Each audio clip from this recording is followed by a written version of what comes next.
सकाळु सकाळु गाँव पागल बिलुआ आतंक पागल बिलुआ आक्रमण रे गुरुतर होइछंती प्राय 11 जन व्यक्ति। बालेश्वर जिला भोगराई ब्लॉक कमरदा थाना बागदा और कसिया ग्राम रे एभली एक अभावनीय घटना घटी। आज सकाळु एपर्यंत गाँवर 10 परिवार प्राय 11 जन को पागल बिलुआ आक्रमण रे गुरुतर करिछि। आक्रमण रे शिकार होइथिबा व्यक्ति माननकु 108 एम्बुलेंस जोगे जलेश्वरपुर हॉस्पिटल रे भर्ती करा जायछि।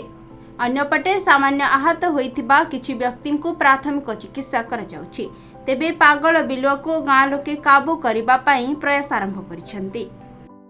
से फास्ट आसिक पापुलीटा रोगी कामुड़ जा परे मु ताकू ठेली ठोला के जे ये करिया को जल बाही देनी गड़िया जलटा बाही देला से पळेला पळिया परे फेर जे मु गुरोटा धुई की उठिमी परिष्कार करी धुआ समय से मो ऊपर को चाप दे कि तलिया कला मु गड़िया को डेई पड़ी माने गड़िया रे तो थीनी तल को ले चली जल छाती जल को तापर से आसिक एई जे खाबड़ा मार देखी आउ छाड़ेनी जल मु आउ ता किसे करी मु डाक्टर कमलाकांत जेना मेडिकल सुपरिटेंडेंट जलसपुर सी अच्छी।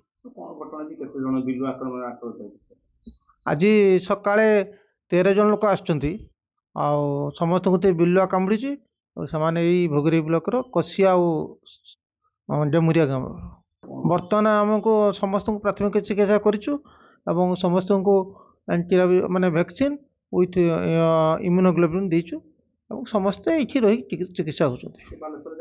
ना बालेश्वर का पठेनी हाँ सुस्थ।